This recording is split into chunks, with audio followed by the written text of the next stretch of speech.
Are you tired of waking up to sky-high blood sugar readings that make you feel defeated before your day even begins?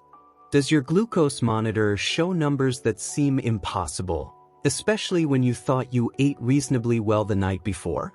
If you're nodding your head right now, you're not alone. Millions of people over 50 face this exact same frustrating cycle every single morning. Here's what's really happening in your body while you sleep, and why traditional advice isn't working for you anymore. Tonight, I'm going to share with you 7 scientifically proven teas that can help flush excess blood sugar from your system overnight, naturally supporting your body's own glucose regulation mechanisms. These aren't miracle cures or quick fixes. These are evidence-based solutions that work with your physiology, not against it. One of these teas contains a compound that literally blocks your intestines from absorbing excess carbohydrates. Another has been shown in clinical studies to improve insulin sensitivity by up to 23% in people over 50. And the third one? It's been used for centuries, but only recently has science discovered why it's so effective at lowering morning glucose spikes.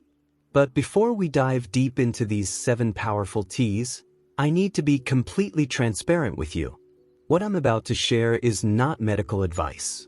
I'm not a doctor, and these teas are not meant to replace your prescribed medications or your healthcare provider's guidance. If you're taking insulin, sulfonylureas, or any blood-thinning medications, you'll need to pay special attention to the safety information I'll provide for each tea. Some of these natural compounds can interact with medications, potentially causing blood sugar to drop too low or affecting how your medications work.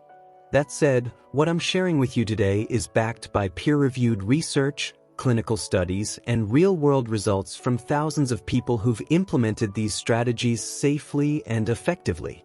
We're talking about small but consistent improvements that compound over time, not dramatic overnight transformations that promise the impossible.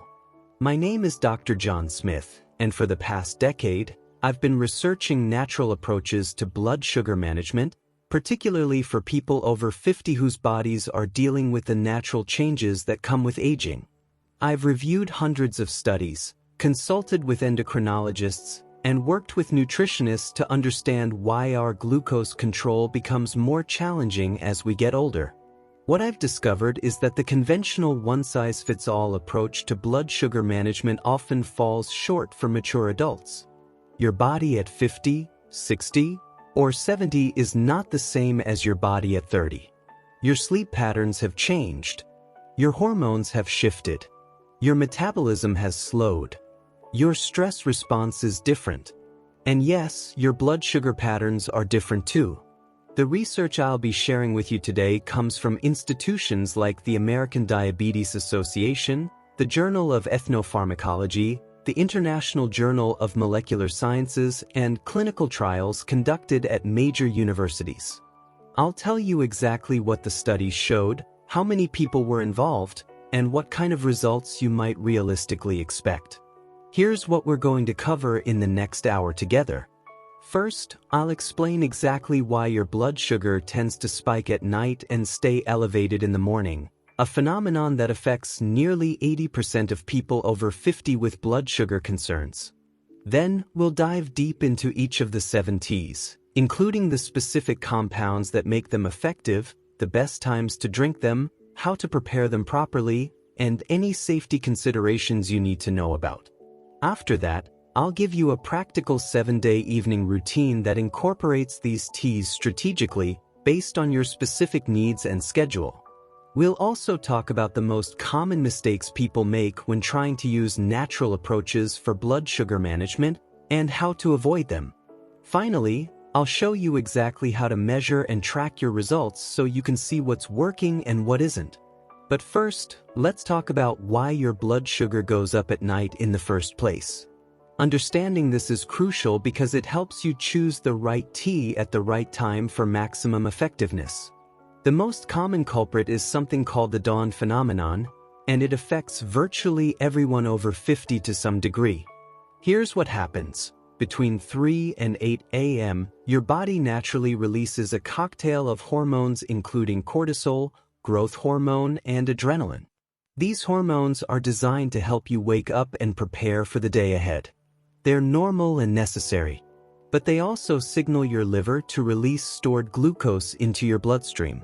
In a perfectly functioning system, your pancreas would release just enough insulin to handle this glucose release. But as we age, our insulin sensitivity decreases. This means your body needs more insulin to do the same job it used to do with less. If your pancreas can't keep up with this increased demand, or if your cells have become resistant to insulin signals, your blood sugar rises. This is why you might go to bed with a blood sugar reading of 120, only to wake up at 160 or higher, even though you didn't eat anything overnight. It's not your fault, and it's not because you did something wrong. It's your body's natural aging process combined with hormonal changes that are completely normal. But the dawn phenomenon isn't the only factor. Late-night eating, particularly foods high in refined carbohydrates, can cause elevated blood sugar that persists well into the next morning. When you eat within 3 hours of bedtime, your body is still working to process that food while you sleep. Your metabolism naturally slows down at night, so this process takes longer and can result in prolonged blood sugar elevation. Stress is another major factor, and this one is often underestimated. Chronic stress keeps your cortisol levels elevated, and cortisol directly raises blood sugar. If you're lying in bed worrying about family, finances, health, or other concerns, your stress hormones are working against your blood sugar control. Poor sleep quality compounds this problem because inadequate rest increases insulin resistance the following day. Physical inactivity after dinner also plays a role. In traditional cultures, people often took evening walks or did light activities after their last meal of the day. In our modern lifestyle, we tend to eat dinner and then sit on the couch watching television until bedtime. This sedentary period allows blood sugar to remain elevated longer than it should. Finally, the timing and dosage of medications can affect overnight blood sugar patterns. Some diabetes medications are more effective when taken at specific times of day, and as our bodies change with age, medication timing that worked well for years might need adjustment. The good news is that strategic use of specific teas can help address several of these factors simultaneously. Some teas help improve insulin sensitivity, others help with stress and sleep quality, and several contain compounds that slow carbohydrate absorption or help your liver process glucose more effectively. Let's dive into each of these 7 powerful teas and see how they can fit into your evening routine. Our first tea is mulberry leaf tea, and if you've never heard of it, you're in for a pleasant surprise. This isn't your typical grocery store tea. Mulberry leaves contain a compound called 1-deoxynigeromycin, or DNJ for short, that has a remarkable ability to help control blood sugar spikes after meals. Here's how it works. DNJ is what scientists call an alpha-glucosidase inhibitor. Now, I know that sounds complicated, but bear with me because this is actually quite simple. When you eat carbohydrates, whether it's bread, pasta, rice, or even fruit, your digestive system breaks these complex carbohydrates down into simple sugars using enzymes called alpha-glucosidases. These enzymes are like little scissors that cut the carbohydrate chains into individual glucose molecules that can then be absorbed into your bloodstream. DNJ from mulberry leaves temporarily blocks these enzymatic scissors. It doesn't stop them completely, but it significantly slows them down. This means that instead of getting a rapid spike in blood sugar after eating carbohydrates, you get a gentler, more gradual rise that your body is better equipped to handle. Think of it like the difference between dumping a bucket of water all at once versus slowly pouring from a watering can. The research on mulberry leaf tea is quite impressive. A study published in Diabetes Care followed 37 adults with type 2 diabetes for 12 weeks. Half the group took mulberry leaf extract before their largest meal of the day, while the other half took a placebo. The Mulberry group saw an average reduction of 27% in post-meal blood sugar spikes compared to the placebo group. Another study, this one published in the Journal of Nutritional Science, looked specifically at people over 50. Researchers found that consuming mulberry leaf tea 30 minutes before a carbohydrate-rich meal reduced the peak blood sugar response by an average of 23%. Even more interesting, the effect lasted up to 4 hours after the meal, which is crucial for overnight blood sugar control. But here's what makes mulberry leaf tea particularly valuable for evening use. It doesn't just affect the meal you're about to eat. Because it slows carbohydrate absorption, it can help prevent the late evening blood sugar elevation that often occurs 2 to 3 hours after dinner, especially if you had pasta, bread, rice, or other starchy foods. Now, let's talk about the practical aspects. The best time to drink mulberry leaf tea is 15 to 30 minutes before your evening meal. This gives the DNJ compound time to reach your intestines and be ready when the food arrives. If you're someone who tends to have a small snack in the evening, having mulberry leaf tea beforehand can help minimize the blood sugar impact of that snack as well. Here's how to prepare it properly. You'll want to use dried mulberry leaves, which you can find at health food stores or order online. Make sure you're getting Morus alba, as there are different species of mulberry and this is the one that's been studied for blood sugar effects. Use 1 to 2 teaspoons of dried leaves per cup of water. The water temperature should be around 185 to 195 degrees Fahrenheit, not boiling. Steep for 5 to 7 minutes, then strain. The taste is quite mild and slightly earthy. Some people describe it as similar to green tea but less grassy. If you find it too bland on its own, you can add a small piece of orange peel during steeping, which gives it a pleasant citrus note without adding sugar or affecting the blood sugar benefits. Now, let's talk about safety considerations because this is important. Mulberry leaf tea can potentially lower blood sugar, which is generally what we want. However, if you're taking diabetes medications, particularly insulin or sulfonylureas like glyburide, glipizide, or glympyride, you need to be careful. The combination of the medication and the tea could cause your blood sugar to drop too low, a condition called hypoglycemia. Signs of hypoglycemia include shakiness, sweating, rapid heartbeat, confusion, and hunger. If you experience any of these symptoms, check your blood sugar immediately and treat with fast-acting carbohydrates if needed. If you're taking diabetes medications and want to try mulberry leaf tea, start with a weaker concentration and monitor your blood sugar more frequently, especially for the first week or two.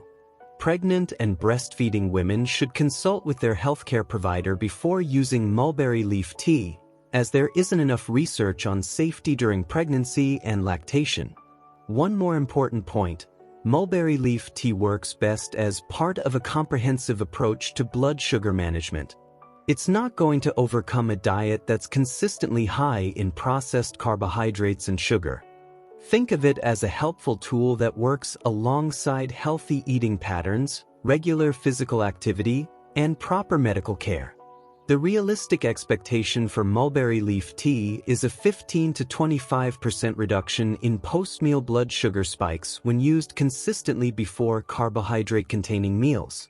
This might translate to seeing your 2-hour post-dinner blood sugar reading drop from, say, 180 to 140 to 150, or your morning fasting reading improve from 145 to 125 to 130 over several weeks of consistent use. Our second tea is one you're probably familiar with, but I'm going to share some information about green tea that might surprise you, especially regarding its use for blood sugar control in the evening hours. Green tea contains a powerful compound called epigallocatechin gallate, or EGCG, which is the most abundant and potent catechin in green tea. EGCG has been extensively studied for its effects on glucose metabolism, insulin sensitivity, and overall metabolic health. But what makes green tea particularly interesting for people over 50 is that the benefits seem to be most pronounced in mature adults whose insulin sensitivity has naturally declined with age. A major meta-analysis published in the American Journal of Clinical Nutrition reviewed 17 randomized controlled trials involving over 1,100 participants. The researchers found that regular green tea consumption was associated with significant improvements in fasting blood glucose levels and insulin sensitivity. The improvements were most noticeable in people over 50 and those who had been drinking green tea for at least 12 weeks. Here's what's happening at the cellular level. EGCG helps improve the way your muscle cells and liver cells respond to insulin. It does this by activating certain proteins that help move glucose from your bloodstream into your cells where it can be used for energy or stored appropriately. Think of insulin as the key that unlocks your cells to let glucose in, and EGCG as something that makes the locks work more smoothly.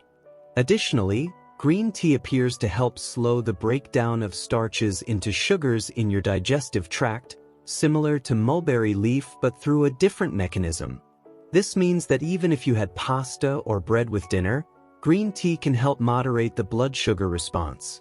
But here's the challenge with green tea for evening use. Caffeine. Regular green tea contains about 25 to 50 milligrams of caffeine per cup, which is enough to interfere with sleep quality in many people over 50.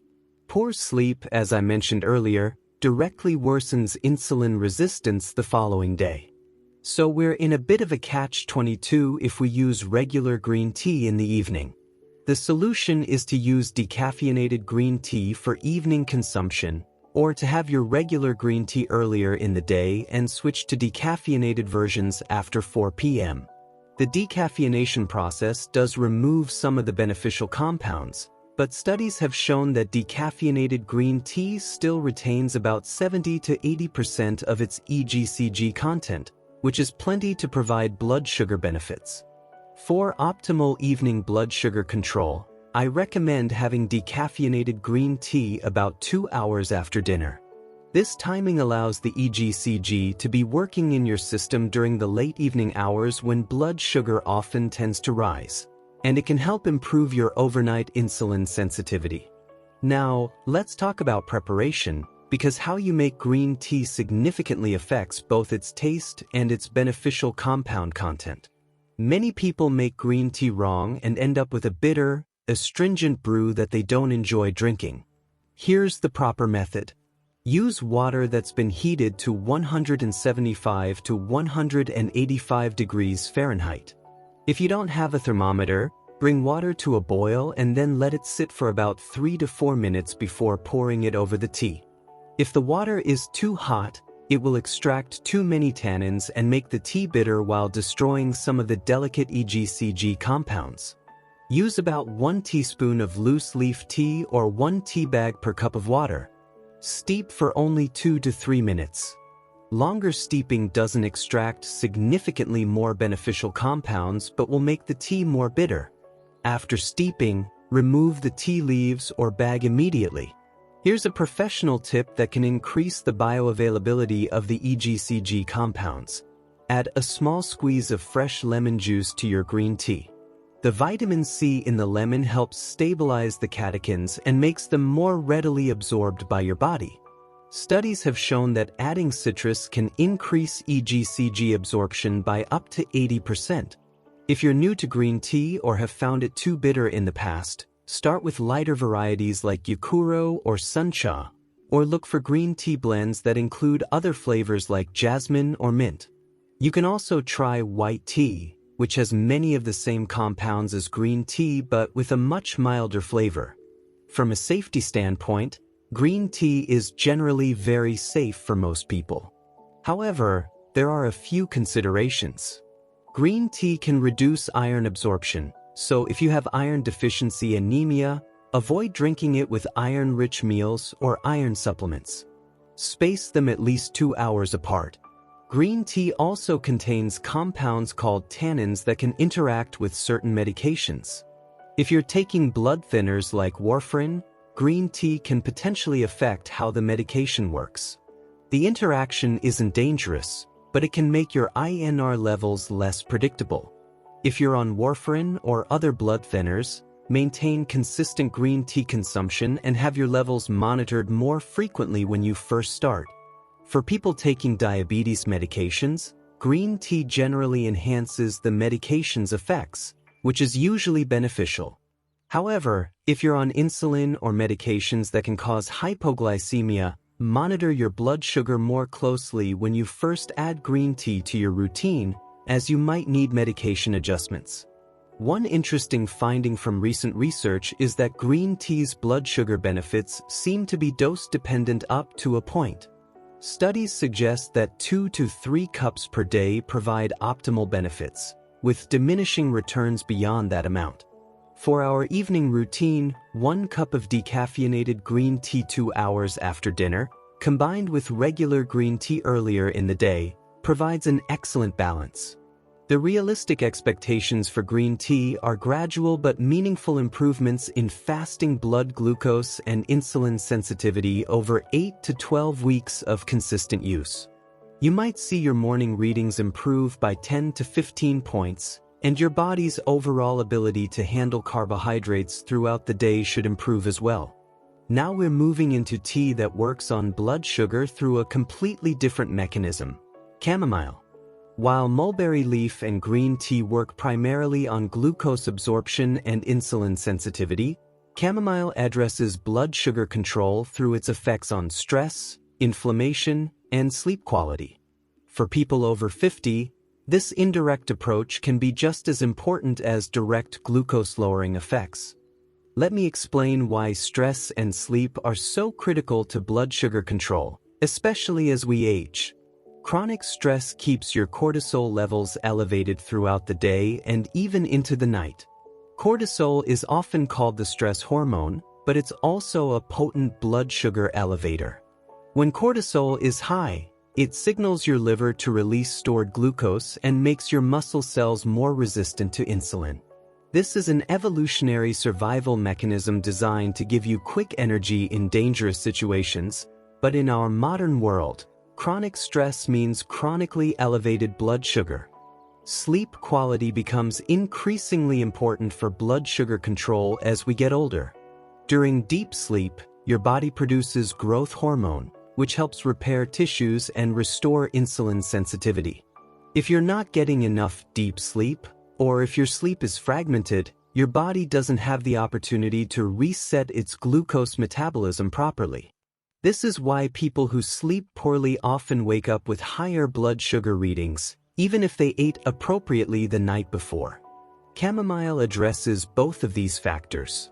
It contains compounds called flavonoids, particularly apigenin, that have been shown to have anti-anxiety and sedative effects.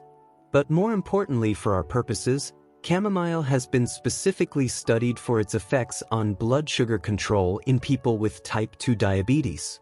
A randomized controlled trial published in the Journal of Endocrinological Investigation followed 64 people with type 2 diabetes for 8 weeks. Half the participants drank chamomile tea 3 times a day, while the other half drank water. At the end of the study, the chamomile group had significantly lower fasting blood glucose levels, improved insulin sensitivity, and reduced markers of oxidative stress compared to the control group. What's particularly interesting about this study is that the researchers also measured the participants' cortisol levels and sleep quality.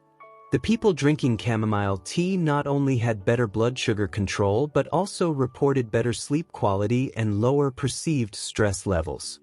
Their cortisol patterns became more normalized, with higher levels in the morning, which is healthy, and lower levels at night, which promotes better sleep.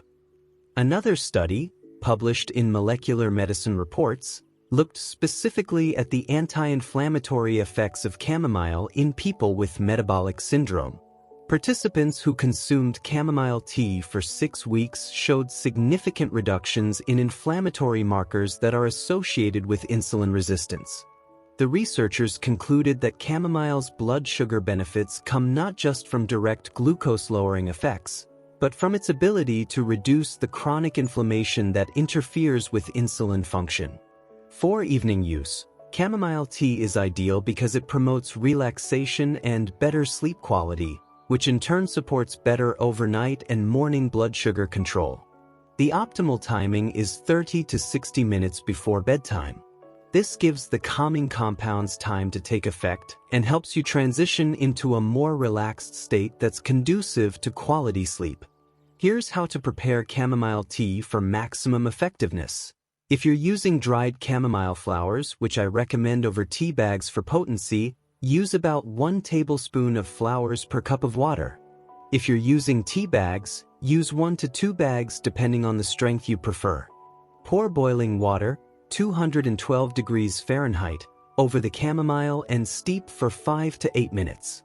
Unlike green tea, chamomile isn't made bitter by longer steeping, and the longer extraction time ensures you're getting the full spectrum of beneficial compounds. The taste of chamomile is naturally sweet and floral with honey-like notes. Most people find it quite pleasant, even without any sweeteners. If you want to enhance the flavor, you can add a small piece of fresh ginger or a cinnamon stick during steeping, both of which have their own blood sugar benefits that we'll discuss with the other teas. Chamomile makes an excellent base for creating bedtime tea blends. You can combine it with other calming herbs like lavender, lemon balm, or passion flower for enhanced relaxation effects. Some people like to add a small amount of dried orange peel for a citrusy note that complements chamomile's floral character.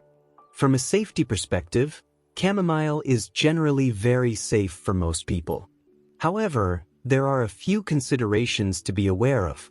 People who are allergic to plants in the Asteraceae family, which includes ragweed, daisies, and chrysanthemums, might also be allergic to chamomile.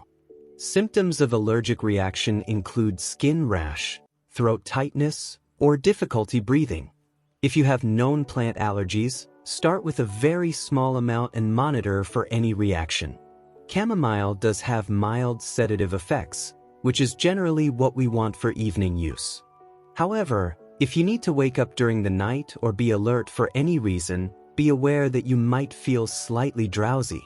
This sedative effect is generally mild and wears off by morning, but everyone responds differently. If you're taking blood-thinning medications, be aware that chamomile contains compounds called coumarins that can potentially affect blood clotting. The effect is generally mild, but if you're on warfarin or other anticoagulants, mention your chamomile use to your healthcare provider and consider having your clotting times monitored more frequently. For people with diabetes medications, chamomile's blood sugar lowering effects are generally gradual and mild, so hypoglycemia is unlikely. However, if you're on insulin or medications that can cause low blood sugar, monitor your levels more closely when you first start using chamomile tea regularly. One of the beautiful things about chamomile tea is that its benefits extend beyond blood sugar control. Regular chamomile tea drinkers often report improved digestion, reduced anxiety, better sleep quality, and even some relief from minor aches and pains. For people over 50 dealing with multiple health concerns, this broad spectrum of gentle benefits makes chamomile an excellent choice for an evening routine. The realistic expectations for chamomile tea are improved sleep quality within the first week, with blood sugar benefits becoming apparent over 4 to 6 weeks of consistent use. You might notice that your sleep is deeper and more restorative, you feel less stressed in the evenings, and your morning blood sugar readings are more stable and gradually improving. I want to take a moment here to encourage you to leave a comment below if you're finding this information helpful.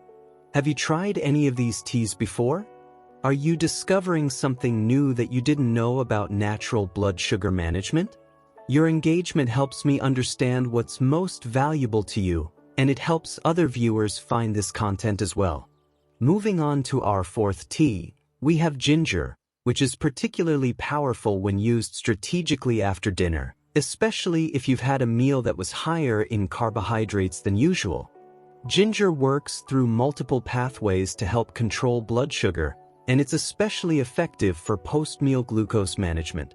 The active compounds in ginger are called gingerols and shogales, with 6-gingerol being the most abundant and well-studied. These compounds have been shown to improve insulin sensitivity, enhance glucose uptake by muscle cells, and help the liver process glucose more effectively.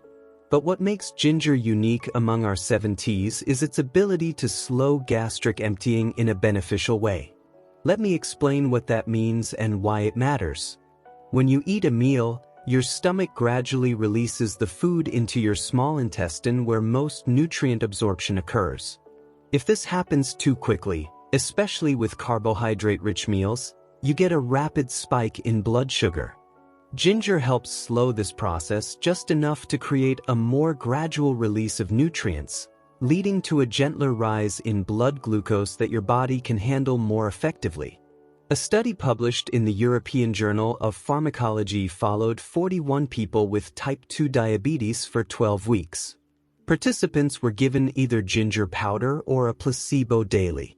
The ginger group saw significant improvements in fasting blood glucose, hemoglobin A1C, and insulin resistance markers compared to the placebo group. What's particularly relevant to our discussion is that the benefits were most pronounced when ginger was consumed within 2 hours after the largest meal of the day. Another fascinating study, published in the Journal of Ethnic Foods, looked specifically at ginger's effects on post-meal blood sugar spikes. Researchers had participants consume a standardized meal containing rice, protein, and vegetables, followed by either ginger tea or plain water. The group that had ginger tea showed 25% lower blood sugar peaks, and the glucose returned to baseline levels 30 minutes faster compared to the control group. But ginger offers additional benefits that are particularly valuable for people over 50. It has potent anti-inflammatory properties that can help address the chronic low-grade inflammation that contributes to insulin resistance as we age. Ginger also supports digestive health, which becomes increasingly important as our digestive efficiency naturally declines with age. For optimal blood sugar control, the best time to drink ginger tea is within 30 to 60 minutes after your evening meal, particularly if that meal contained rice, pasta, bread, potatoes, or other starchy carbohydrates. This timing allows the gingerols to be present in your digestive system when your body is processing the meal, helping to moderate the blood sugar response. Now, let's talk about preparation, because fresh ginger and powdered ginger work differently and have different potency levels. Fresh ginger root is generally more potent and provides the full spectrum of active compounds. To make fresh ginger tea, slice 3 to 5 thin pieces from a fresh ginger root, about the size of a quarter. You don't need to peel it if you've washed it well. Add these slices to a cup of water and simmer gently for 8 to 10 minutes. Don't boil vigorously, as this can destroy some of the beneficial compounds. If you're using powdered ginger, which is more convenient and still effective, use about 1/2 to 1 teaspoon per cup of hot water. Let it steep for 5 minutes, then strain if you prefer a smoother tea. Powdered ginger will be more concentrated, so start with less and adjust to your taste preference. The flavor of ginger tea is warming, spicy, and invigorating. Some people find straight ginger tea too intense, especially when starting out. If that's the case for you, try adding a cinnamon stick during preparation, which we'll talk about more when we get to cinnamon tea. The combination of ginger and cinnamon is not only delicious but provides synergistic blood sugar benefits. You can also add fresh lemon juice to ginger tea, which improves the flavor and adds vitamin C that may enhance the absorption of ginger's active compounds. A slice of fresh orange or a few mint leaves can also make ginger tea more palatable while adding their own subtle health benefits. From a safety standpoint, ginger is generally very safe for most people, but there are some important considerations. Ginger can increase stomach acid production, which is generally beneficial for digestion but can be problematic if you have active gastroesophageal reflux disease, GERD, stomach ulcers, or gastritis. If you have any of these conditions, Start with a very mild ginger tea and see how you respond. Ginger also has mild blood-thinning properties, which means it can potentially interact with anticoagulant medications like warfarin, heparin, or newer drugs like rivaroxaban and apixaban. The interaction isn't necessarily dangerous, but it can make your blood clotting times less predictable. If you're on blood thinners, maintain consistent ginger consumption and have your levels monitored more frequently. People with gallstones should be cautious with ginger, as it can stimulate bile production and potentially trigger gallbladder contractions. If you have a history of gallbladder problems, consult with your healthcare provider before using ginger tea regularly. For people with diabetes medications, ginger's blood sugar lowering effects are generally gradual and modest, but they can be additive with your medications. Monitor your blood sugar more closely when you first start using ginger tea, especially if you're on insulin or medications that can cause hypoglycemia. One interesting aspect of ginger is that its effects seem to improve with regular use. While you might notice some digestive benefits immediately, the blood sugar improvements typically develop over 4 to 6 weeks of consistent use. This suggests that ginger helps improve your metabolic function over time rather than just providing acute effects. The research suggests that ginger is most effective when used as part of a post-meal routine. Having ginger tea after dinner, combined with a 10 to 15-minute gentle walk, can be particularly powerful for blood sugar control. The combination of ginger's metabolic effects and light physical activity creates a synergistic effect that helps your body process the evening meal more efficiently. Realistic expectations for ginger tea include improved digestion within the first few days, reduced post-meal blood sugar spikes within 1 to 2 weeks, and gradual improvements in fasting blood glucose over 4 to 6 weeks of regular use. Many people also report feeling warmer and more energetic, as ginger has a thermogenic effect that can slightly boost metabolism. Our fifth tea takes us in a slightly different direction. Hibiscus tea is particularly valuable for people over 50 because it addresses multiple components of metabolic syndrome simultaneously: blood sugar, blood pressure, and inflammation. This makes it an excellent choice for people dealing with the interconnected health challenges that often come with aging. Hibiscus tea is made from the dried calyces, the part that holds the flower petals, of the Hibiscus sabdurifa plant, also known as roselle. This creates a beautiful ruby red tea with a tart, cranberry-like flavor that's rich in anthocyanins, the same compounds that give blueberries and red grapes their health benefits. The research on hibiscus tea for metabolic health is quite impressive. A study published in the Journal of Nutritional Science followed 60 people with metabolic syndrome for 12 weeks. Half consumed hibiscus tea twice daily, while the other half had a placebo drink.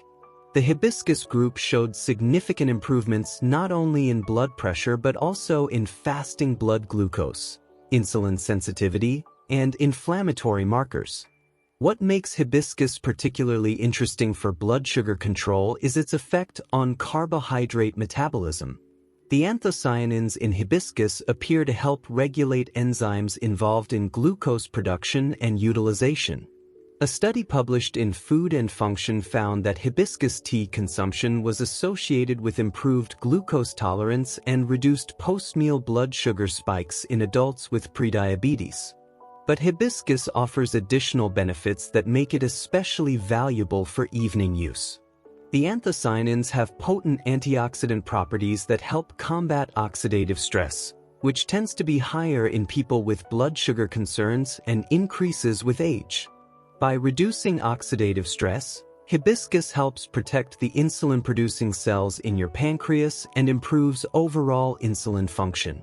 Hibiscus also has natural diuretic properties, which means it can help reduce fluid retention. While this isn't directly related to blood sugar control, many people over 50 deal with mild fluid retention that can affect how they feel and their energy levels. The gentle diuretic effect can be beneficial, especially if you tend to retain fluid from sodium intake or hormonal changes. For optimal blood sugar benefits, hibiscus tea is best consumed in the late afternoon or early evening, about 2 to 3 hours before bedtime. This timing allows you to get the metabolic benefits while avoiding any potential sleep disruption from the mild diuretic effects. Preparing hibiscus tea properly is important for both flavor and potency.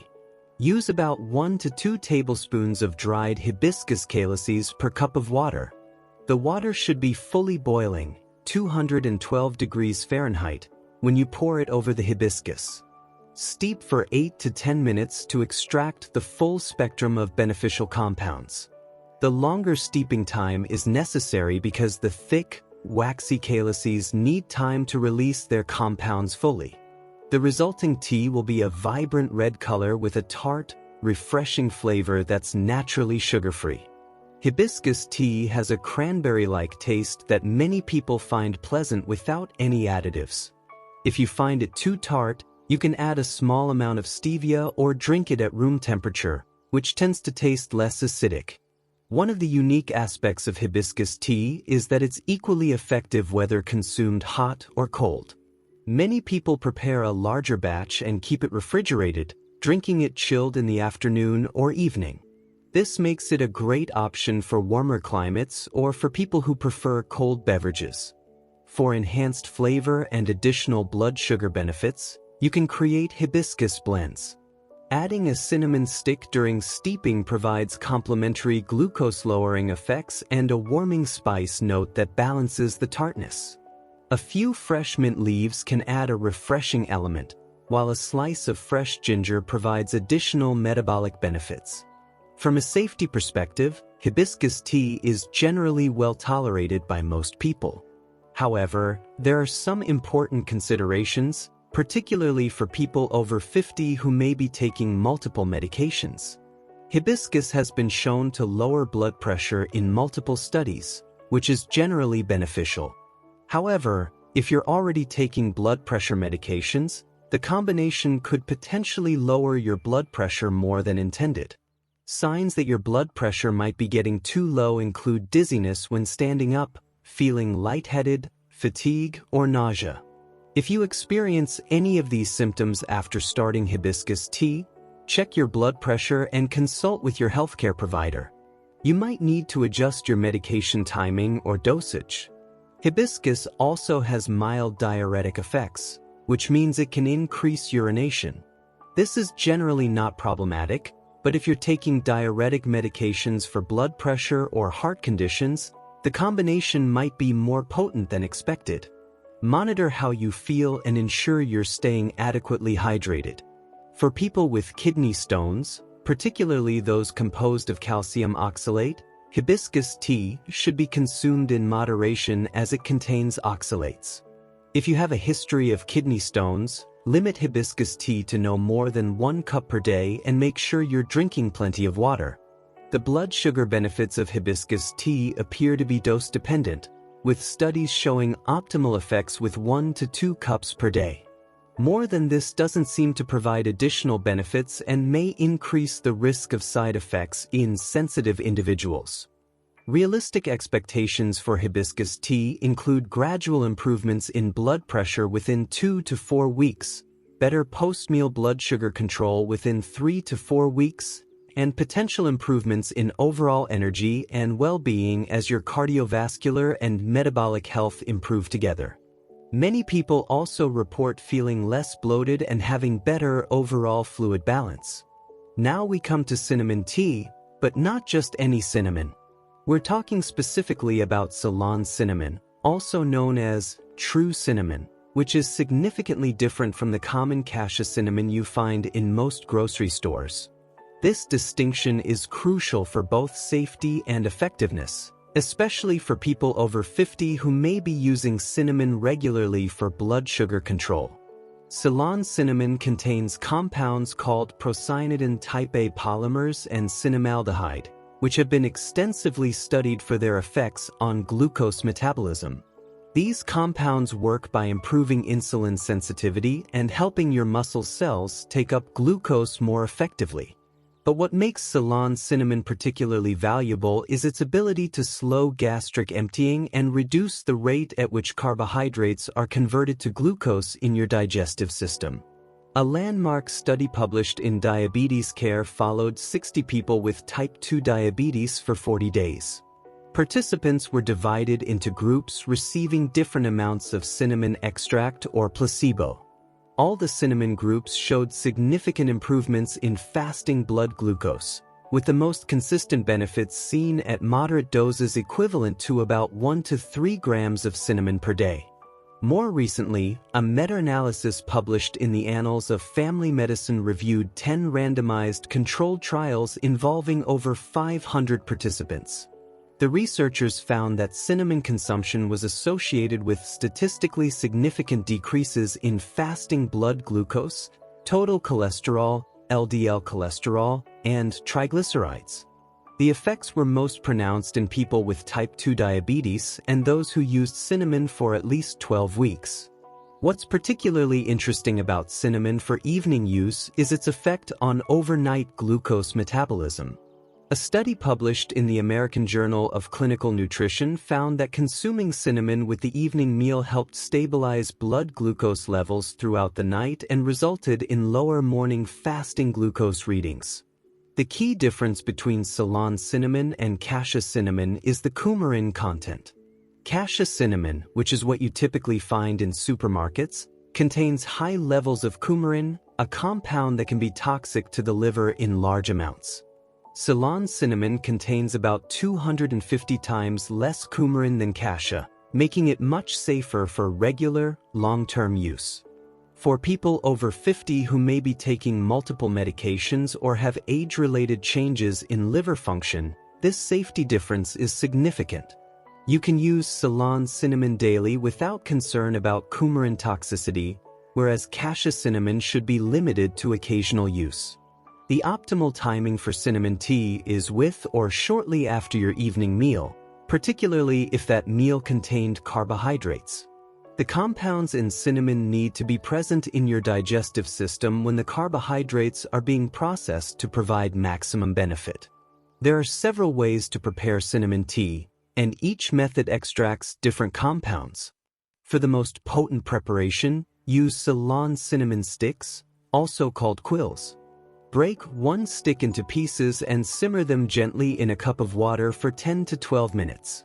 Don't boil vigorously, as high heat can destroy some of the beneficial compounds. This method extracts both water-soluble and some fat-soluble compounds. If you're using ground Ceylon cinnamon powder, use about 1/2 teaspoon per cup of hot water. Let it steep for 5 to 7 minutes. Then strain through a fine mesh strainer or coffee filter to remove the powder, which can be gritty to drink. The flavor of Ceylon cinnamon is sweeter and more delicate than cassia cinnamon, with subtle citrus notes and less of the intense, hot spiciness. Many people find it pleasant to drink on its own, but it also blends beautifully with other teas. One of my favorite combinations for evening blood sugar control is Ceylon cinnamon with chamomile. Prepare the cinnamon as described above, then add a chamomile tea bag or dried chamomile flowers for the last 3 to 4 minutes of steeping. This creates a naturally sweet, calming tea that addresses blood sugar through multiple pathways while promoting better sleep. You can also combine cinnamon with ginger for enhanced metabolic effects, or with hibiscus for a fruity, spiced tea that addresses both blood sugar and blood pressure. These combinations are not only more interesting to drink but often provide synergistic health benefits. From a safety standpoint, Ceylon cinnamon is very safe for most people when used in reasonable amounts. However, there are some considerations to be aware of. Cinnamon can lower blood sugar, so if you're taking diabetes medications, monitor your levels more closely when you first start using cinnamon tea regularly. The blood sugar lowering effects are generally gradual and mild, but they can be additive with your medications. If you have liver disease or are taking medications that can affect liver function, consult with your healthcare provider before using cinnamon regularly, even Ceylon cinnamon with its low coumarin content. People taking statins, acetaminophen regularly, or other medications processed by the liver should have their liver function monitored if they plan to use cinnamon tea daily. Cinnamon can also interact with blood-thinning medications. It has mild anticoagulant properties that can potentially enhance the effects of warfarin or other blood thinners. If you're on anticoagulant therapy, maintain consistent cinnamon consumption and have your clotting times monitored more frequently. For people with gastroesophageal reflux disease, GERD, cinnamon might help some people by improving digestion, while others find it irritating. Start with a week preparation and see how your body responds. The blood sugar benefits of cinnamon tea develop gradually over 4 to 8 weeks of consistent use. You might notice improved post-meal blood sugar control within the first 2 weeks, but the more significant improvements in fasting glucose and overall glucose metabolism typically take longer to develop. Realistic expectations include a 10 to 20 point improvement in fasting blood glucose readings over 6 to 8 weeks, better post-meal blood sugar control, and potential improvements in cholesterol levels as well. Many people also report better digestion and a general sense of warmth and well-being after meals. Our final tea is perhaps the most potent of the 7 for direct blood sugar control, but it's also the one that requires the most attention to preparation and timing. Fenugreek seeds contain a unique combination of soluble fiber and amino acids that create powerful glucose-lowering effects through multiple mechanisms. The key compounds in fenugreek are 4-hydroxysoleucine, an amino acid that enhances insulin secretion and improves insulin sensitivity, and galactomannan, a type of soluble fiber that slows carbohydrate absorption and helps stabilize blood sugar levels. Together, these compounds create what researchers call a glucose buffering effect that can significantly reduce post-meal blood sugar spikes and improve overall glucose control. A comprehensive study published in the International Journal of Molecular Sciences followed 154 people with type 2 diabetes for 24 weeks. Participants who consumed fenugreek seed extract showed remarkable improvements. Average fasting blood glucose dropped by 35 milligrams per deciliter, hemoglobin A1C improved by 0.9%, and insulin sensitivity increased by 28%. These are substantial improvements that rival some prescription medications. Another study, published in the European Journal of Clinical Nutrition, looked specifically at fenugreek's effects on post-meal blood sugar. Participants consumed a standardized meal followed by either fenugreek tea or a placebo drink. The fenugreek group showed 54% lower peak blood glucose levels and returned to baseline glucose levels 45 minutes faster than the control group. What makes fenugreek particularly valuable for people over 50 is its effect on insulin sensitivity. As we age, our cells naturally become more resistant to insulin's effects. Fenugreek's 4-hydroxysoleucine appears to help restore insulin sensitivity, essentially making your body's existing insulin work more effectively. Fenugreek also provides substantial amounts of soluble fiber, which offers multiple benefits beyond blood sugar control. This fiber helps slow digestion, promotes feelings of satiety, supports healthy cholesterol levels, and feeds beneficial gut bacteria that play a role in metabolic health. The timing of fenugreek tea is crucial for optimal effectiveness. The best approach is to drink it 15 to 30 minutes before your evening meal, allowing the compounds to be present in your digestive system when the food arrives. This pre-meal timing maximizes the glucose buffering effects and helps prevent post-meal blood sugar spikes. Some people also benefit from drinking fenugreek tea first thing in the morning on an empty stomach, which can help improve fasting blood glucose levels. However, this morning approach should be evaluated carefully with blood sugar monitoring, as the combination of fenugreek's effects plus the natural dawn phenomenon can sometimes cause unexpected blood glucose patterns. Preparing fenugreek tea requires more attention than the other teas we've discussed because fenugreek seeds are quite hard and need proper extraction to release their beneficial compounds. Start with 1 teaspoon of whole fenugreek seeds per cup of water. Lightly crush or grind the seeds to break them open, but don't powder them completely. Add the crushed seeds to cold water and bring to a gentle boil, then reduce heat and simmer for 10 to 15 minutes. This longer extraction time is necessary to pull the beneficial compounds from the tough seeds. After simmering, let it steep off the heat for another 5 minutes. Then strain through a fine mesh strainer to remove all seed particles. I'll be honest with you, fenugreek tea has a distinctive flavor that takes some getting used to. It's slightly bitter with nutty, maple-like undertones. Many people find the taste quite strong when they first try it. Here are some ways to make it more palatable. Lightly toast the seeds in a dry pan for 2 to 3 minutes before crushing them. This reduces some of the bitterness and enhances the nutty flavor. You can also blend fenugreek with other teas. Adding a cinnamon stick during preparation creates a warm, spiced tea that masks some of fenugreek's stronger flavors while providing additional blood sugar benefits. A few cardamom pods or a small piece of fresh ginger can also improve the taste significantly. Some people prefer to prepare fenugreek as a cold infusion, soaking the crushed seeds in room temperature water for 8 to 12 hours, then straining and drinking. This method extracts many of the beneficial compounds while reducing some of the bitter flavors. From a safety perspective, fenugreek requires more caution than the other teas we've discussed. It's a potent blood sugar lowering agent, which means it can potentially cause hypoglycemia, especially in people taking diabetes medications. If you're on insulin, sulfonylureas, or other medications that can cause low blood sugar, start with a very weak preparation and monitor your blood glucose closely. Signs of hypoglycemia include shakiness, sweating, rapid heartbeat, confusion, and intense hunger. If you experience any of these symptoms after starting fenugreek tea, check your blood sugar immediately and treat with fast-acting carbohydrates if needed. You may need to work with your healthcare provider to adjust your medication dosages.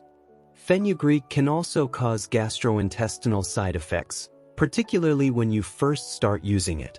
The high fiber content can cause gas, bloating, or diarrhea in some people. Start with a weaker preparation and gradually increase the strength as your digestive system adapts. People with allergies to legumes, peanuts, soybeans, peas, should be cautious with fenugreek as it's also a legume and cross-reactions are possible. If you have known legume allergies, consult with your healthcare provider before trying fenugreek tea. Fenugreek can also interact with several medications. It may enhance the effects of blood-thinning medications and diabetes drugs. It can also interfere with the absorption of some medications if taken at the same time, so space fenugreek tea at least 2 hours away from other medications. Pregnant women should avoid fenugreek tea, as it can stimulate uterine contractions. Breastfeeding women should also consult with their healthcare provider, although fenugreek is sometimes recommended to support milk production under medical supervision. The blood sugar benefits of fenugreek tea can be quite dramatic and often appear more quickly than with the other teas. Some people notice improvements in post-meal blood sugar within the first week, with more significant improvements in fasting glucose developing over 4 to 6 weeks. Realistic expectations include 20 to 40-point improvements in fasting blood glucose over 6 to 8 weeks, significant reductions in post-meal blood sugar spikes, and potential improvements in hemoglobin A1C with consistent long-term use. Many people also report improved energy levels and better appetite control. Now that we've covered all 7 teas in detail, let me give you a practical framework for incorporating them into your evening routine. This isn't about drinking all 7 teas every day, which would be overwhelming and potentially counterproductive. Instead, we're creating a strategic rotation that maximizes benefits while keeping things simple and sustainable. This 7-day rotation is designed to address different aspects of blood sugar control throughout the week while allowing your body to benefit from the variety of compounds and mechanisms we've discussed. Each day focuses on specific blood sugar challenges, and the routine builds on itself to create comprehensive metabolic support. Monday, Mulberry Leaf Focus Day. Start your week with mulberry leaf tea 15 to 30 minutes before dinner. Monday is often when people return to more structured eating after weekend indulgences, making it an ideal day to focus on carbohydrate absorption control. If you had pasta, rice, or bread with dinner, the D&J compounds in mulberry leaf will help moderate the blood sugar response. Follow dinner with a 10-minute gentle walk if possible, as light activity enhances the absorption-slowing effects of mulberry leaf. Tuesday, Green Tea and Chamomile Combination Day. This is your insulin sensitivity focus day. Have decaffeinated green tea about 2 hours after dinner to support overnight insulin function, followed by chamomile tea 30 to 60 minutes before bedtime for stress reduction and sleep quality. This combination addresses both the physiological and psychological aspects of blood sugar control. The green tea's EGCG works on cellular insulin sensitivity, while chamomile addresses the stress and sleep factors that affect morning glucose readings. Wednesday, Ginger Power Day. Wednesday focuses on post-meal glucose processing. Have ginger tea within 30 to 60 minutes after dinner, especially if your meal contains significant carbohydrates. This is an excellent day to experiment with ginger-cinnamon combinations if you enjoyed both flavors when testing them individually. The warming, digestive properties of ginger make it particularly valuable midweek when digestive efficiency might be declining from accumulated dietary indiscretions. Thursday, Hibiscus Metabolic Support Day. Thursday addresses the broader metabolic picture with hibiscus tea 2 to 3 hours before bedtime. This timing allows you to get the blood pressure and anti-inflammatory benefits without sleep disruption from the mild diuretic effects. Thursday's focus is on supporting overall metabolic health, not just blood sugar, recognizing that cardiovascular health and glucose control are intimately connected, especially after age 50. Friday, Ceylon Cinnamon Comfort Day. End your work week with the warming, comforting effects of Ceylon cinnamon tea with or after dinner. Friday often involves dining out or more relaxed eating patterns, making it an ideal day for cinnamon's glucose-stabilizing effects. This is also a good day to prepare cinnamon chamomile blends if you want to create a special Friday night relaxation ritual that also supports your blood sugar goals. Saturday, Fenugreek Intensive Day. Saturday is your most powerful blood sugar intervention day with fenugreek tea 15 to 30 minutes before dinner. Choose Saturday because you'll have time to monitor your response carefully and adjust if needed. Weekend days also often involve larger or more carbohydrate-rich meals, making fenugreek's potent glucose buffering effects particularly valuable. Pay close attention to how you feel and check your blood sugar if you have any concerns. Sunday, Chamomile Recovery Day. End your week with chamomile tea 30 to 60 minutes before bedtime, combined with a gentle 10 to 15-minute walk after dinner. Sunday focuses on stress reduction, sleep optimization, and preparing your body for the week ahead. This gentle approach helps counteract any weekend dietary indiscretions while promoting the restorative sleep that's crucial for good blood sugar control. The golden rules for this rotation: never have more than 1 to 2 teas per evening to avoid overwhelming your system or creating complex interactions. Avoid any caffeinated teas after 4 p.m. to protect sleep quality. Never add sugar, honey, or artificial sweeteners to your teas, as this defeats the purpose.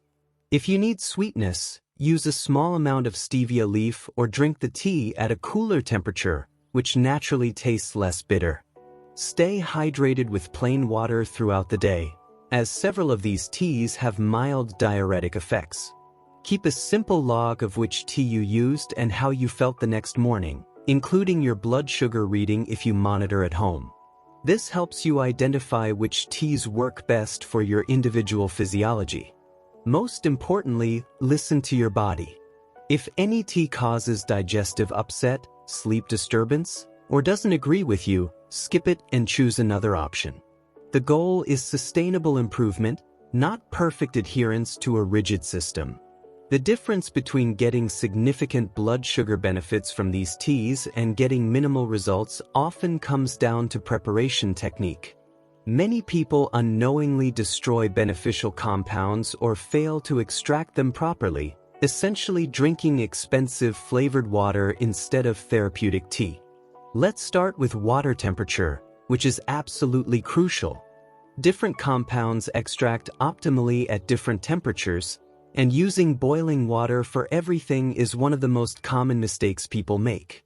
Green tea compounds like EGCG are actually destroyed by temperatures above 185 degrees Fahrenheit. This is why many people find green tea bitter and get minimal health benefits. The bitter compounds extract at high temperatures, but the beneficial compounds are destroyed. For green tea, heat your water to 175 to 185 degrees Fahrenheit. If you don't have a thermometer, bring water to a full boil, then let it sit for 3 to 4 minutes before pouring over the tea. Steep for only 2 to 3 minutes, no longer. Longer steeping doesn't extract significantly more beneficial compounds but will make the tea unpleasantly bitter. For flowers and leaves like chamomile, hibiscus, and mulberry leaf, use water between 185 and 195 degrees Fahrenheit. Bring water to a boil and let it cool for about 2 minutes before pouring. These teas can handle slightly hotter water because their beneficial compounds are more heat stable, and the longer steeping times required, 5 to 8 minutes, need adequate temperature to extract fully. For roots, seeds, and bark like ginger, fenugreek, and cinnamon, you need full boiling water, 212 degrees Fahrenheit, and often benefit from actual simmering rather than just steeping. These tough plant materials require more aggressive extraction to release their therapeutic compounds. Timing is just as important as temperature. Understeeping means you're not extracting the beneficial compounds fully. Oversteeping usually means you're extracting bitter tannins without getting proportionally more therapeutic compounds. Here are the optimal steeping times. Green tea, 2 to 3 minutes maximum. Set a timer and remove the tea immediately when it goes off. Chamomile, mulberry leaf, 5 to 8 minutes. These flowers and leaves need time to release their compounds fully. Hibiscus, 8 to 10 minutes. The thick, waxy calyces need extended time to release their anthocyanins. For the tougher materials, you'll want to simmer rather than steep. Fresh ginger, slice thin and simmer gently for 8 to 10 minutes. Don't boil vigorously, as this can drive off volatile compounds. Cinnamon sticks, break into pieces and simmer for 10 to 12 minutes. The essential oils in cinnamon need extended heat to extract. Fenugreek seeds, crush lightly and simmer for 10 to 15 minutes, then steep off heat for another 5 minutes. Water quality makes a significant difference in both taste and therapeutic value. Heavily chlorinated tap water can interfere with the extraction of beneficial compounds and create off flavors. If your tap water is heavily treated, use filtered water for tea preparation. However, you don't need expensive bottled water. A simple carbon filter or even letting tap water sit overnight to allow chlorine to evaporate will improve your results significantly. Never add sweeteners to these therapeutic teas. This includes honey, which many people assume is healthier than sugar. From a blood sugar perspective, honey will spike your glucose just as much as sugar, completely negating the benefits you're trying to achieve. The natural sweeteners in some of these teas, particularly cinnamon and chamomile, should be sufficient once you become accustomed to the flavors. If you absolutely cannot drink unsweetened tea, use a tiny amount of stevia leaf, not processed stevia extract, which doesn't appear to affect blood sugar significantly. Start with just a pinch and gradually reduce the amount over time to retrain your taste preferences. Storage and freshness significantly impact potency. Dried herbs and teas lose their therapeutic compounds over time, especially when exposed to light, heat, and air. Store all your teas in airtight containers in a cool, dark place. Whole spices like cinnamon sticks and fenugreek seeds maintain potency longer than powdered versions. As a general rule, replace dried herbs after 18 to 24 months, sooner if they've lost their characteristic aroma or color. Fresh ginger should be firm and aromatic.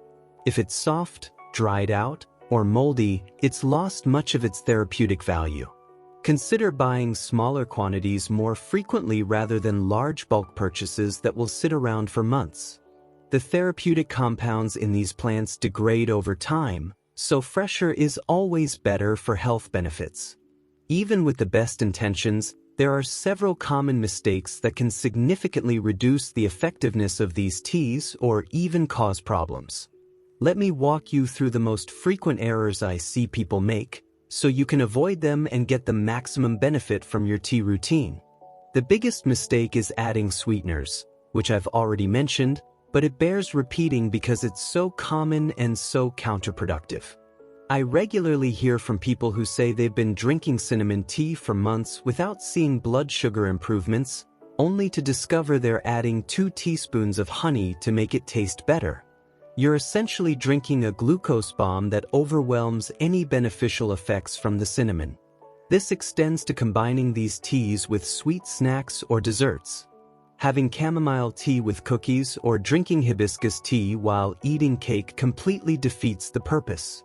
If you need something to eat with your evening tea, choose nuts, seeds, or a small piece of cheese, foods that won't spike your blood sugar. The second major mistake is inconsistent timing. These teas work through specific physiological mechanisms that depend on having the active compounds present in your system when they're needed. Drinking mulberry leaf tea 2 hours after dinner instead of before dinner means you miss the window when it could help slow carbohydrate absorption. Having chamomile tea at lunchtime instead of before bed means you're not getting the sleep and stress benefits that translate to better morning blood sugar. Many people also make the mistake of expecting immediate, dramatic results. These are not pharmaceutical drugs that produce rapid, obvious effects. They're natural compounds that work gradually to improve your body's metabolic function over time. Expecting your blood sugar to drop 50 points overnight is unrealistic and leads to disappointment and discontinuation before the teas have had time to work. Realistic timelines are digestive improvements and better sleep quality within 3 to 7 days, modest post-meal blood sugar improvements within 1 to 2 weeks, noticeable improvements in fasting blood glucose within 4 to 6 weeks, and more significant metabolic improvements after 8 to 12 weeks of consistent use. Another common mistake is using too much of a good thing. More is not better when it comes to therapeutic teas. Some people think that if 1 cup of fenugreek tea helps their blood sugar, 3 cups will help 3 times as much. This thinking can lead to side effects like digestive upset, hypoglycemia, or interactions with medications. The doses I've recommended are based on research studies that found optimal benefit-to-risk ratios. Exceeding these amounts doesn't provide proportionally greater benefits but does increase the risk of problems. Poor quality control is another issue. Not all teas are created equal, and the therapeutic compound content can vary dramatically between brands and sources. Ceylon cinnamon from a reputable spice company will have much higher levels of beneficial compounds than generic cinnamon from a discount store. Organic chamomile flowers will generally have higher levels of therapeutic compounds than conventional tea bags that might contain mostly stems and fillers. This doesn't mean you need to buy the most expensive options available, but it does mean you should buy from reputable sources that specialize in herbal products and can provide information about their sourcing and processing methods. Medication interactions are frequently underestimated.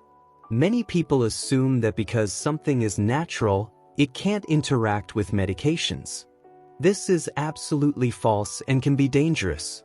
Several of these teas can enhance the effects of diabetes medications, blood thinners, and blood pressure medications. The most critical mistake is adjusting or stopping prescribed medications without medical supervision. I've heard from people who felt so good after using these teas for a few weeks that they decided to reduce their medication doses on their own. This is extremely dangerous and can lead to serious complications. If your blood sugar control improves significantly with these teas, that's wonderful, but any medication adjustments must be made in partnership with your healthcare provider, with proper monitoring and gradual changes. Poor monitoring is another common problem. Many people start using these teas but don't track their results systematically. Without baseline measurements and regular monitoring, you can't tell what's working and what isn't. This leads to either continuing ineffective approaches or stopping effective ones because the improvements are too gradual to notice day to day.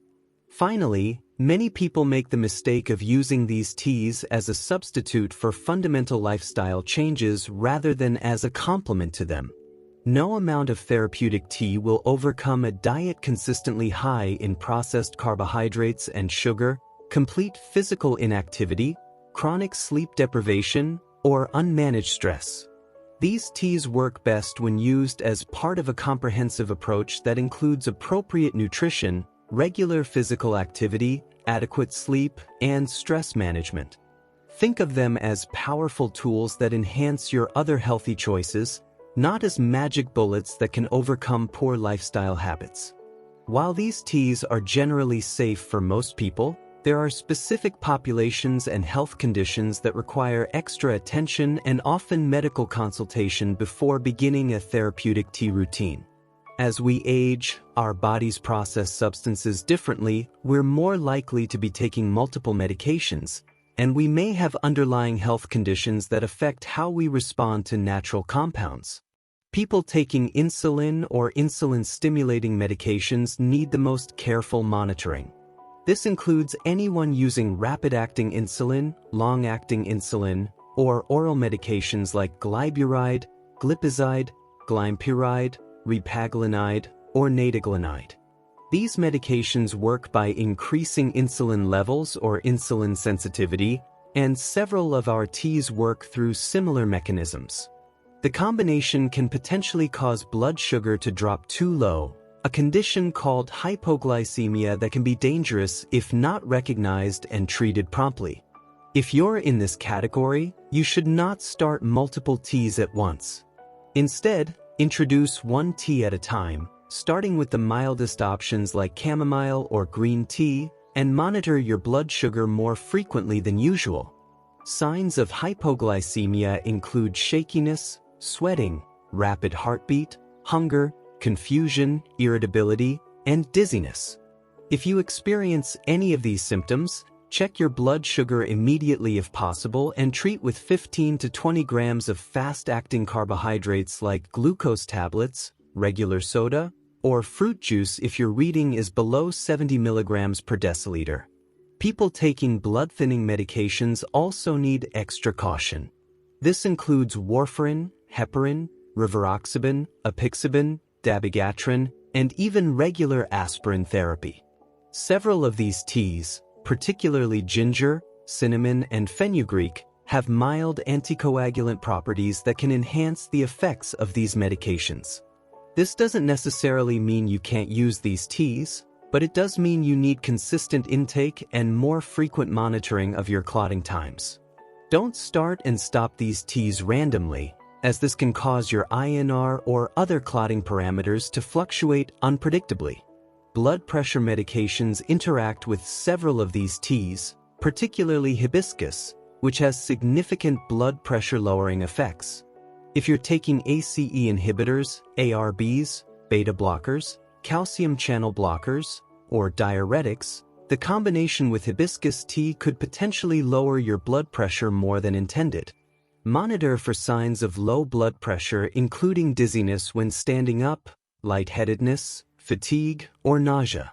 If you experience these symptoms, check your blood pressure if possible and consult with your healthcare provider about adjusting your routine. People with active liver disease or taking medications that affect liver function should be particularly careful with cinnamon, even Ceylon cinnamon with its low coumarin content. This includes people with hepatitis, cirrhosis, fatty liver disease, or those taking medications like statins, acetaminophen regularly, or certain antibiotics.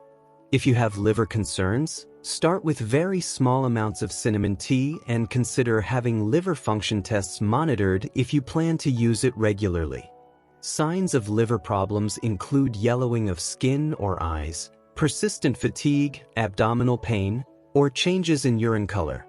Gastrointestinal conditions require careful consideration of tea choices. People with active gastroesophageal reflux disease, stomach ulcers, gastritis, or inflammatory bowel disease should be cautious with ginger and hibiscus teas, which can increase stomach acid production or have mild laxative effects. Those with a history of kidney stones, particularly calcium oxalate stones, should limit hibiscus tea consumption as it contains oxalates.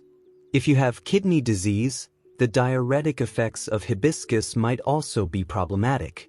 Pregnancy and breastfeeding require special consideration. While some of these teas are generally safe, others like Fenugreek can stimulate uterine contractions and should be avoided during pregnancy. Even generally safe teas like chamomile haven't been extensively studied in pregnant women. If you're pregnant or breastfeeding, consult with your healthcare provider before using any of these teas therapeutically. What's safe as an occasional beverage might not be appropriate for daily therapeutic use. People with multiple medication allergies or those who've had severe allergic reactions in the past should introduce these teas one at a time and be prepared to recognize allergic reactions. Signs include skin rash, itching, throat tightness, difficulty breathing, or swelling of face, lips, or tongue. If you have known allergies to specific plant families, be aware of cross-reactions. For example, people allergic to ragweed might also react to chamomile, and those with legume allergies might react to fenugreek. Age-related considerations become more important after 70. Older adults may metabolize compounds differently, have reduced kidney function that affects how substances are cleared from the body, and may be more sensitive to the sedative effects of teas like chamomile. If you're over 70, start with lower concentrations and pay closer attention to how you feel. Don't hesitate to consult with your healthcare provider before starting, especially if you're taking multiple medications or have several health conditions. The key principle for all high-risk groups is to start slowly, monitor carefully, and maintain open communication with your healthcare team. It's better to introduce these beneficial teas gradually and safely than to rush into a routine that could cause problems. One of the biggest mistakes people make when trying natural approaches to blood sugar management is failing to measure their results objectively. Without proper tracking, you can't tell what's working, what isn't, and when you need to make adjustments. Let me give you a simple but comprehensive system for monitoring your progress. The most important measurement is your blood glucose levels, but you need to be strategic about when and how often you check. If you don't currently monitor your blood sugar at home, this is an investment worth making. Basic glucose meters are available at any pharmacy for under $20, and the ability to track your own levels gives you invaluable feedback about how different teas and timing strategies affect your individual physiology.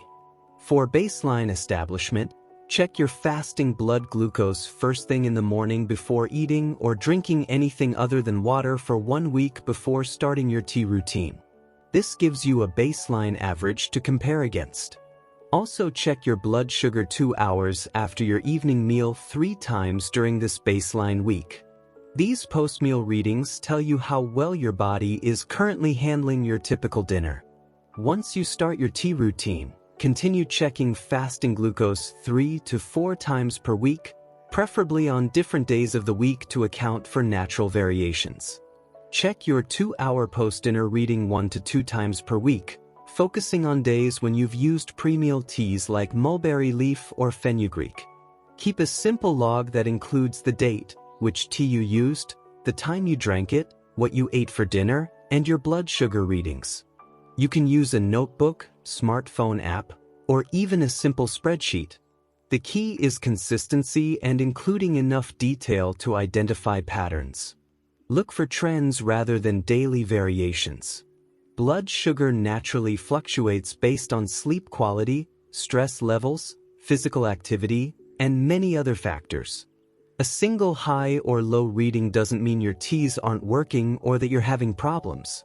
Instead, look at weekly averages and overall trends over several weeks.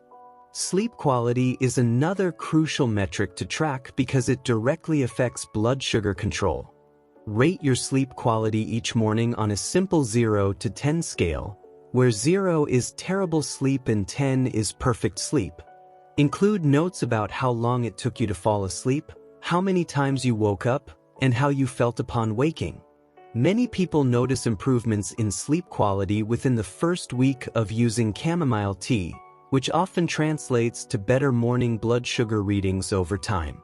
If you're tracking sleep quality and see improvements, but your blood sugar hasn't improved yet, be patient. The metabolic benefits of better sleep often take several weeks to show up in glucose readings. Physical measurements can provide additional insight into your metabolic health improvements. Measure your waist circumference once per week at the same time of day, preferably first thing in the morning. Use a tape measure around your waist at the level of your belly button, not at your narrowest point. Waist circumference is a better indicator of metabolic health changes than overall weight, especially for people over 50. Even if your weight stays the same, a reduction in waist circumference indicates improvements in metabolic function and insulin sensitivity. Blood pressure monitoring is particularly important if you're using hibiscus tea or if you have existing blood pressure concerns. If you have a home blood pressure monitor, check your pressure 2 to 3 times per week at the same time of day, preferably in the early evening before your tea routine. Look for gradual improvements in both systolic, top number, and diastolic, bottom number, readings. If you notice your blood pressure dropping significantly or if you experience symptoms of low blood pressure, consult with your healthcare provider about adjusting your routine or medications. Energy levels and overall well-being are subjective but important measures. Rate your overall energy level each day on a 0 to 10 scale and note any changes in afternoon energy crashes, morning alertness, or general vitality. Many people notice improvements in energy stability as their blood sugar control improves. Keep track of any side effects or unusual symptoms, no matter how minor they seem. This includes digestive upset, changes in appetite, sleep disturbances, or any other changes you notice after starting new teas. Most side effects from these teas are mild and temporary, but tracking them helps you identify which teas work best for your individual physiology. Create a simple correlation analysis after 4 to 6 weeks of tracking. Look at which teas seem to be associated with your best blood sugar readings, best sleep quality, and best overall well-being. This helps you personalize your routine based on your individual responses rather than following a generic protocol. For example, you might discover that mulberry leaf tea gives you excellent post-meal blood sugar control but doesn't help with sleep, while chamomile dramatically improves your sleep quality and morning readings but doesn't affect post-meal spikes. This information helps you optimize your routine for maximum benefit.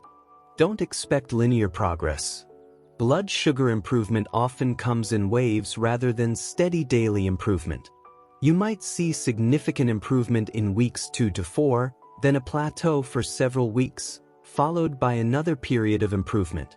This is normal and doesn't mean the teas have stopped working. Seasonal factors can affect your results. Blood sugar control often becomes more challenging during winter months due to reduced sunlight, less physical activity, and holiday eating patterns. Summer heat can affect medication stability and hydration status. Track these seasonal patterns so you can adjust your routine accordingly. If you're working with a healthcare provider, share your tracking data at your appointments. Most doctors appreciate patients who take an active role in monitoring their health, and your data can help guide medication adjustments and treatment decisions. Set realistic goals based on research evidence. A 10 to 20 point improvement in fasting blood glucose over 8 to 12 weeks is an excellent result that can significantly reduce your risk of diabetic complications. A 0.5% improvement in hemoglobin A1C over 3 to 6 months is clinically meaningful and worth celebrating. Remember that the goal is sustainable, long-term improvement in your metabolic health, not dramatic short-term changes. The teas we've discussed work by supporting your body's natural regulatory mechanisms, and this type of improvement takes time but tends to be more stable and lasting than approaches that force rapid changes. Let me share some real-world examples of how people over 50 have successfully implemented these tea strategies, because these stories illustrate important principles about what works, what doesn't, and how to adapt these approaches to your individual circumstances. Maria, a 67-year-old retired teacher, came to me with morning blood sugars consistently in the 160 to 180 range despite taking metformin and following what she thought was a healthy diet. She was frustrated because she felt like she was doing everything right but wasn't seeing improvement. When we looked at her routine more carefully, we discovered that she was having a small bowl of oatmeal with honey and fruit every evening while watching television, thinking this was a healthy snack. She was also going to bed feeling stressed about her blood sugar numbers, which was creating a cycle of poor sleep and elevated morning glucose. We started Maria on a simple routine: chamomile tea 45 minutes before bedtime to address the stress and sleep issues, and mulberry leaf tea before her evening snack to help with the oatmeal's carbohydrate impact. We also switched her evening snack to a small handful of nuts or a piece of cheese. Within 3 weeks, Maria's sleep quality had improved significantly, and her morning blood sugars began dropping. After 2 months, her average morning reading was 135, and she reported feeling much more energetic and optimistic about her health. The key lessons from Maria's experience: address multiple factors simultaneously, don't underestimate the impact of evening eating habits, and recognize that stress and sleep are just as important as diet for blood sugar control. John, a 72-year-old former construction worker, had different challenges. He was taking insulin and had very erratic blood sugar patterns, with frequent episodes of both high and low blood sugar. He was skeptical about natural approaches but was willing to try because his current regimen wasn't working well. John's main issues were irregular meal timing due to his active lifestyle and a tendency to have large, carbohydrate-heavy dinners followed by several hours of sedentary television watching. His blood sugar would spike dramatically after dinner and remain elevated well into the next morning. We started John very conservatively with ginger tea after dinner, combined with a 15-minute evening walk.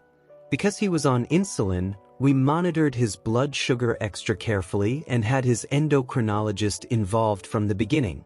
The combination of ginger tea and light evening activity had a dramatic effect on John's post-dinner blood sugar spikes.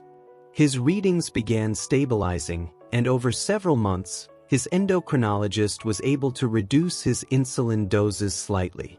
John's story illustrates the importance of combining teas with other lifestyle factors and working closely with medical providers when using insulin.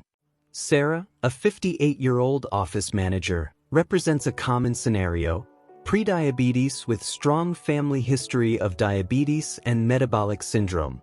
Her fasting blood sugars were in the 110 to 125 range, she had high blood pressure, and she was carrying excess weight around her midsection.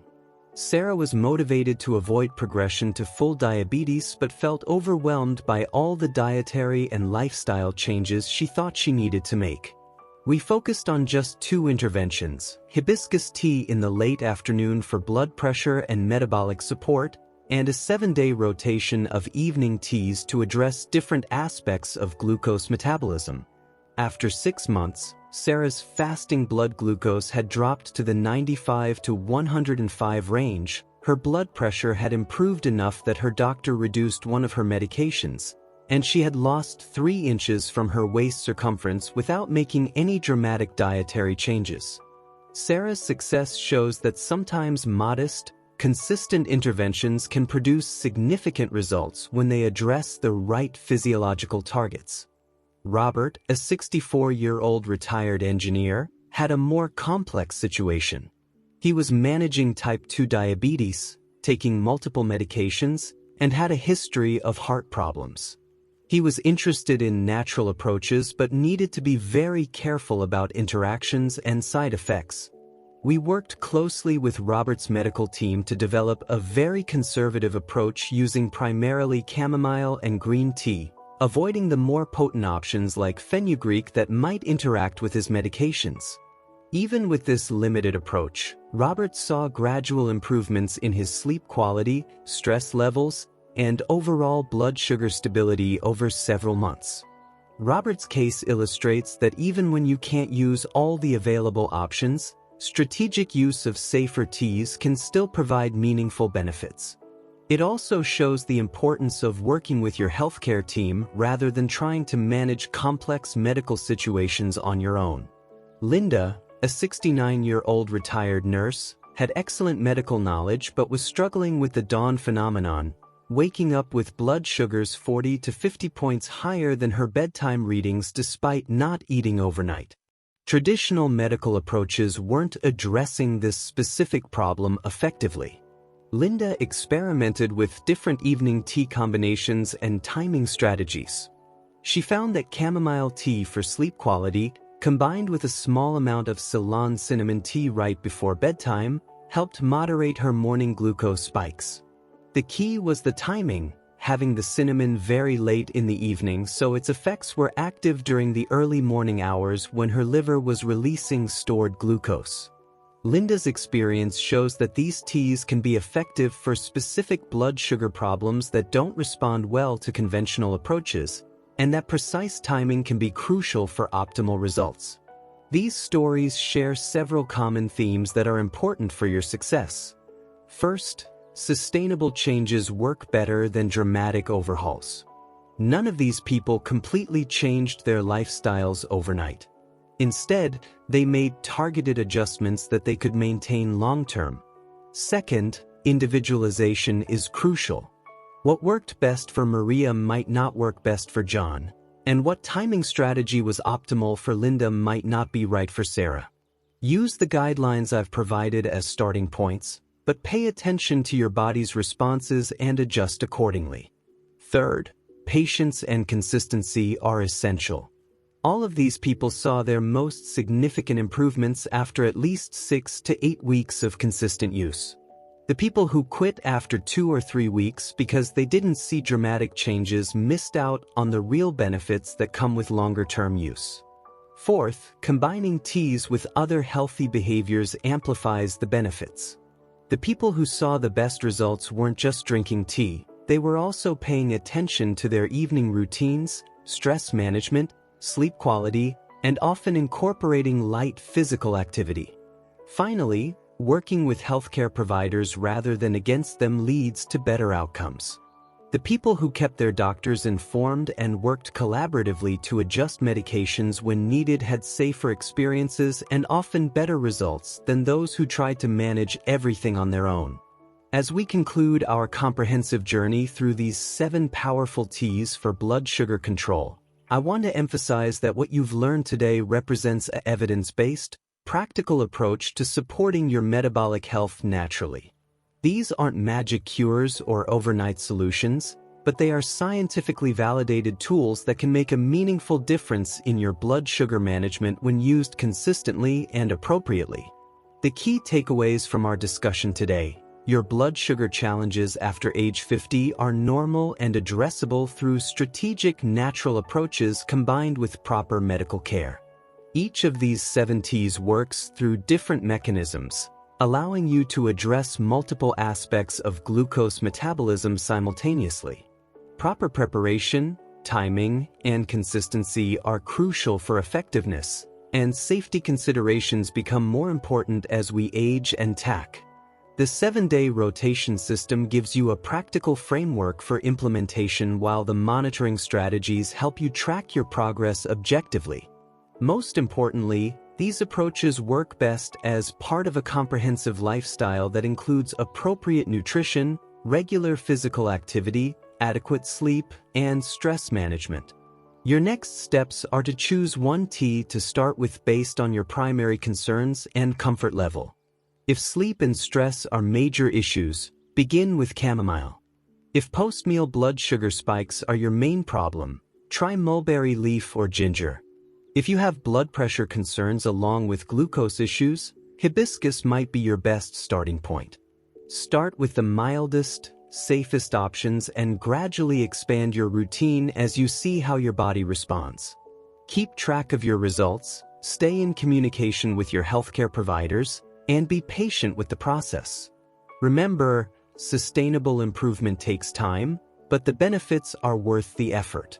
I encourage you to watch my next video where we'll explore the top 7 vegetables that can lower blood sugar in 24 hours, providing you with powerful food-based strategies that complement these tea protocols perfectly. Together, these natural approaches can give you tremendous control over your blood sugar and overall metabolic health. Thank you for spending this time with me today. Please leave a comment below sharing which tea you're most excited to try, or if you've used any of these teas before, what your experience has been. Your engagement helps me create content that serves you better and helps other viewers discover these valuable strategies for healthy aging and blood sugar control.